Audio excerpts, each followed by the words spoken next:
Bon, on va pas se mentir, en général, le sable, c'est d'une seule couleur. Du coup, c'est pas forcément facile de faire ressortir les détails d'un château.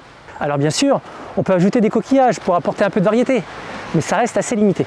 Alors aujourd'hui, on va voir 2 techniques de pro pour améliorer le rendu de tes sculptures. T'es prêt? Alors c'est parti! Salut, c'est Fred. Bienvenue dans ce nouveau tuto pour apprendre à faire des châteaux de sable. Alors pour commencer, une technique ultra simple pour améliorer le rendu de tes sculptures, mais qui est ultra efficace, c'est l'ajout de contraste. Dans cette technique, ce qu'on va faire, c'est qu'on va changer la texture des différentes parties de notre château en ajoutant des détails. Par exemple, si je laisse le mur de ma tour tout lisse, je peux ajouter des briques sur le mur d'enceinte. Ça va créer un contraste qui va aider à séparer visuellement les 2 éléments. Pareil pour un toit. Quand on dessine des tuiles, on le distingue mieux des murs de la maison. Et ça marche aussi pour d'autres sculptures.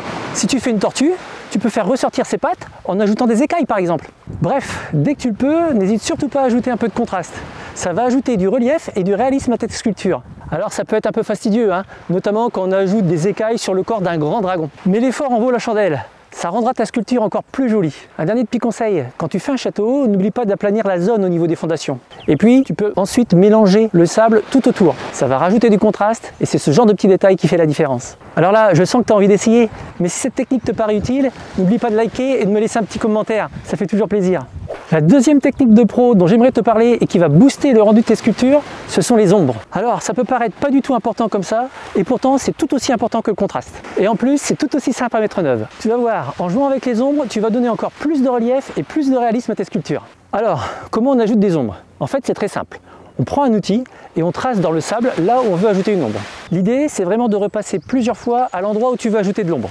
Par exemple, si je creuse sous la porte, ça va faire ressortir les battants. Et ça marche aussi pour les sculptures d'animaux. Par exemple, si je creuse tout autour du corps de mon dauphin, on va avoir l'impression qu'il est posé sur le sol. Alors, un dernier petit conseil, pour faire vraiment ressortir ton animal, pense à bien aplanir le sable tout autour. Et ça marche aussi sur les décors. Par exemple, si tu veux ajouter des rochers à ton château, il suffit de repasser plusieurs fois sur les sillons existants pour donner l'impression d'avoir des rochers qui sont posés les uns sur les autres. Bien sûr, ce ne sont que quelques idées, mais ça te donne déjà un bon aperçu de ce que tu peux faire avec les ombres. Comme tu vois, ces 2 techniques sont très simples à appliquer. Et en plus, on peut les combiner pour un rendu encore plus impressionnant. Alors, pourquoi s'en priver? De mon côté, dès que j'ai commencé à les utiliser, j'ai vu une énorme différence sur le rendu de mes sculptures. Et toi, est-ce que tu as essayé ces 2 techniques? Dis-moi si tu as vu une amélioration avant, après. Si tu veux encore plus de conseils, n'hésite pas à jeter un œil à mes autres vidéos et à t'abonner. On se retrouve très vite dans un autre tuto. À très bientôt. Salut!